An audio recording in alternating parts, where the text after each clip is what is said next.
दोस्तों, भारत की आत्मा गांवों में बसती है। कहा जाता है भारत की जो आत्मा है वो गांव में बसी जाती है। भारत गांवों का देश है। यहाँ के अधिकतर लोग गांवों में निवास करते हैं, लेकिन जब भी मास्टर प्लान बनाने की बात होती है, बात होती है विकास की, तो शहरों के लिए मास्टर प्लान बनाया जाता था। शहरों का मास्टर प्लान बनाया जाता है कि शहर का विकास कैसे हो, कौन कौन सी सुविधाएं हो, और शहरों में और कौन सी सुविधाएं नहीं दी जा सकती है, कैसे उसको बढ़ाया जा सकता है, ड्रेनेज सिस्टम कैसे ठीक किया जा सकता है, साफ सफाई कैसे हो, कैसे शहर सुंदर दिखे। लेकिन गांवों पर ध्यान कम दिया जाता है। लेकिन खुशखबरी आई है, सारे पंचायत प्रतिनिधियों के लिए एक नया वर्क आया है, नई चुनौतियां आई है कि गांवों के लिए भी अब मास्टर प्लान तैयार होंगे। शहरों में जैसे मास्टर प्लान के लिए भारी भरकम बजट होता है, नई बड़ी राशि दी जाती है, अब गांवों के में भी मास्टर प्लान के तहत काम होगा, जिसके लिए बजट में अलग से प्रावधान किया गया है। यह मैं नहीं कह रहा हूं, यह केंद्रीय ग्रामीण विकास मंत्री और पंचायती राज मंत्री गिरिराज सिंह ने बयान दिया है कि इस बार बजट में गांवों के लिए मास्टर प्लान के लिए अलग से राशि व्यवस्था की जा रही है, ताकि गांवों का जीवन सुगम हो और सफल हो। और उतना ही नहीं, जो इस बार जो मनरेगा को गांवों में और सशक्त बनाया जा रहा है, जिसमें सारे पंचायत प्रतिनिधियों को साथ अन्य लोगों को जोड़ा जा रहा है, इन सारी बातों को हम चर्चा करेंगे। सारी बातों को हम बताएंगे कि आखिर क्या चर्चा चल रही है और गांवों का मास्टर प्लान कैसे तैयार होगा।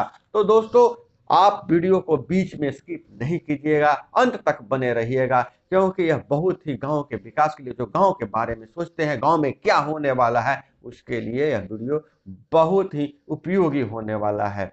हम चर्चा में आगे जाते हैं, उससे पहले मैं अपना परिचय दे दूं। नाम है मेरा अभय कुमार, आप देख रहे हैं ठोक तंत्र। तो दोस्तों, ठोक तंत्र के इस एपिसोड में हमारा चल रहा है गांव की सरकार कैसी होगी, इस बारे में हम चर्चा करते हैं।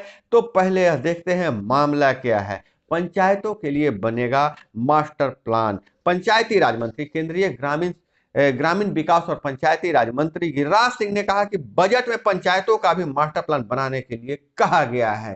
पंचायतों के विकास के लिए एक मास्टर प्लान बनाने के लिए कहा गया है। ग्रामीण क्षेत्रों में रहने वाले लोगों को आसानी से आवास ऋण मुहैया की जा सके। शहरों में जिनको आवास घर बनाने के लिए ऋण की आवश्यकता होती है, वह तो शहर के लिए जो मास्टर प्लान के तहत नक्शा पास करवा लेते हैं, उनको बैंक ऋण दे देता है। लेकिन गांव में भी अब आवास बनाना है, घर बनाना है, तो गांव के लिए जब मास्टर प्लान बन जाएगा तो आवास ऋण आसानी से उपलब्ध हो जाएगा। मनरेगा योजना देश की लाइफलाइन है। मनरेगा योजना पलायन रोकने के लिए खास करके और लोगों को रोजगार देने के लिए योजना बनाई गई है। लेकिन इस योजना में भी कहीं कहीं छेद है, उस छेद को भरने का प्रयास किया जा रहा है। इस योजना को और अधिक पारदर्शी बनाने के लिए कई प्रावधान किए जा रहे हैं।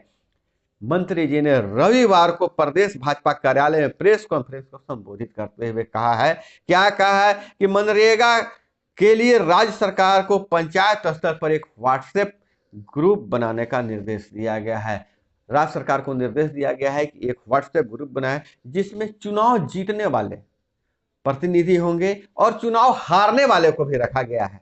चुनाव जो हारे हैं, जो सेकंड पोजीशन पर है, उनको भी रखा जाएगा। हारने वाले मुखिया जी, एमएलए, उस इलाके के विधायक, एमपी और जीविका दीदी को रखा जाएगा। तो लीजिए, उस ग्रुप में एमएलए भी होंगे और एमपी साहब भी होंगे और मुखिया जी होंगे। तो सारे जनप्रतिनिधि एक साथ जुड़ेंगे, एक साथ प्लान करेंगे। और मुखिया जी को अपने इलाके में किसी समस्या का बताना होगा तो डायरेक्ट आप अपने इलाके के एमपी महोदय को, इलाके के विधायक जी को आप उसी ग्रुप के माध्यम से बता देंगे, क्योंकि कहीं ना कहीं प्रतिनिधि एक साथ जमा होंगे। और जीविका दीदी को बहुत बड़ी जिम्मेवारी दी गई है, जीविका दीदी भी उस ग्रुप में शामिल रहेगी। इससे मनरेगा के तहत होने वाले गड़बड़ी पर, मनरेगा कार्य के तहत होने वाले जो गड़बड़ी, कभी होता है कि करहा उड़ाई हुआ नहीं, पैसे निकाल लिए गए, चाहे मजदूर लगे नहीं और पैसे निकाल लिए जाते हैं, तो ऐसी गड़बड़ी को पर नियंत्रित किया जाएगा, रोक लगेगी। आने वाले दिनों में मनरेगा के लिए ब्लॉकचेन तकनीक का उपयोग किया जाएगा। ब्लॉकचेन तकनीक का उपयोग किया जाएगा, एक दूसरे से ब्लॉक कर दिया जाएगा, एक दूसरे से जुड़े हुए रहेंगे, तो कहीं भी गड़बड़ी होने की गुंजाइश कम हो जाएगा। प्रधानमंत्री आवास योजना के लिए पूरे देश में 80 लाख आवास बनाने का कोटा रखा गया है। पूरे देश में 80 लाख आवास बनाने का कोटा रखा गया है, लेकिन जिसमें पूरे बिहार में 11 लाख आवास बनाने का लक्ष्य रखा गया है। पूरे देश में 80 लाख और बिहार में 11 लाख। मनरेगा के लिए राशि की कोई कमी नहीं होगी। मनरेगा में अब काम के लिए ऐसा नहीं कि पैसा नहीं है, इसलिए हम कहते हैं वार्ड सदस्य महोदय हो, चाहे मुखिया जी महोदय, चाहे पंचायत समिति महोदय हो, कि पैसे का रोना नहीं रोना है। अगर कोई काम किसी 15वीं वित्त या किसी टाइट एंड टाइट फंड से नहीं होने वाला है तो उसको मनरेगा में आप योजना ले लीजिए। इसलिए बैठक में, ग्रामीण लोग की बैठक में जरूर आइए, मनरेगा में योजना ले लीजिए, क्योंकि मनरेगा में पैसे की कोई कमी नहीं होने दी जाएगी, न कमी रहती है। मनरेगा अथाह समुद्र है, वहां जितना काम कीजिएगा उतना पैसा आप निकाल सकते हैं। उन्होंने कहा, और क्या कहा है, कि वन नेशन वन रजिस्ट्रेशन योजना का लाभ बिहार को मिलेगा। अब ऐसा नहीं है कि आवास के लिए आप आवास सहायक के पास चक्कर लगाने जा रहे हैं, मुखिया जी के पास भी जा रहे हैं, बीडीओ साहब के पास जा रहे हैं, कहीं कहीं भयादोहन भी होता है, पैसे की वसूली भी होती है। वन नेशन वन रजिस्ट्रेशन, एक बार आपका रजिस्ट्रेशन हो गया, प्रतीक्षा सूची में आपका नाम चला गया, तो आपको आवास मिलना ही इसका बिहार को लाभ मिलेगा। राज्य सरकार से इसके लिए बात की जा रही है। और केंद्रीय ग्रामीण विकास मंत्री ने कहा कि प्रधानमंत्री ग्राम सड़क योजना के तहत पूरे देश में 1.25 लाख किलोमीटर सड़क बनना है। पीएम सड़क योजना, प्रधानमंत्री ग्रामीण सड़क योजना, PMGRY से आपको 6200 किलोमीटर सड़क बनेगी। राज्य सरकार योजना के लिए सड़क बनाने की गति तेज करनी होगी। और उन्होंने यह भी कहा कि प्रधानमंत्री नरेंद्र मोदी के शासनकाल में बिहार में हो रहा है विकास। केंद्रीय मंत्री ने जदयू द्वारा विशेष राज्य के दर्जे की मांग के सवाल पर कहा कि प्रधानमंत्री नरेंद्र मोदी के शासनकाल में बिहार का विकास हो रहा है। और उन्होंने उदाहरण दिया कि बेगूसराय में ही अकेले 50,000 करोड़ से अधिक का विकास कार्य हो रहा है। सालों से बंद पड़ी फर्टिलाइजर फैक्ट्री को दोबारा शुरू करने के लिए राशि दी गई है। वही बरौनी रिफाइनरी की क्षमता में विस्तार किया गया है। गंगा नदी में राजेंद्र सेतु के समांतर पुल बनाने के लिए राशि दी गई है। मंत्री जी ने हालांकि अपने प्रधानमंत्री को, अपनी सरकार की भी सराहना की, लेकिन एक बहुत अच्छी पहल यह होने वाली है, बहुत अच्छी पहल यह हो रही है कि अब गांव के लिए भी मास्टर प्लान बन रहा है। कहा, हम लोग चर्चा करते थे कि जो नीतियां शहर के लिए बनती है, शहरों के विकास के लिए जो नीति बनती है, तो गांवों के विकास के लिए क्यों नहीं नीति बन सकती है? अलग से उसका मास्टर प्लान क्यों नहीं बनाया?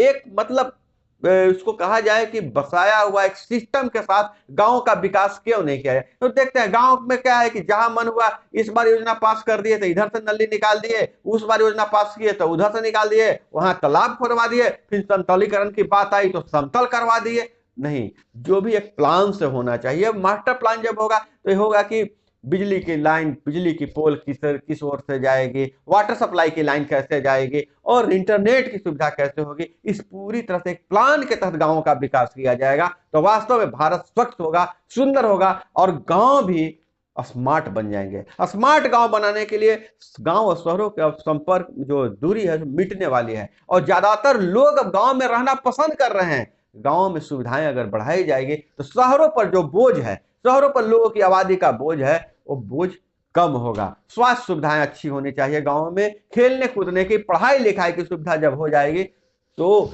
जाहिर सी बात है कि गांव में भी लोग रहेंगे और गांव और शहर का फर्क मिटेगा। और पंचायत प्रतिनिधि जो हमारे हैं उनके लिए एक सुनहरा अवसर है। 2022 का साल बहुत ही सुनहरा अवसर है। अगले 5 साल में जो क्रांतिकारी बदलाव होने वाले हैं, गांव को स्मार्ट गांव बनाने की योजना चल रही है, हमारे पंचायत प्रतिनिधियों को बहुत कुछ कर दिखाने का अवसर है। इस अवसर का फायदा उठाएं। मास्टर प्लान कैसा हो, गांव में कौन कौन सी सुविधाएं होनी चाहिए, ताकि हम जो मेल कर सके और बता सके मंत्रालय को कि गांव के लोग, देखिए जिसके लिए प्लान बनाया जा रहा है अगर उसका राय लिया जाए तो प्लान बहुत अच्छा से बनेगा।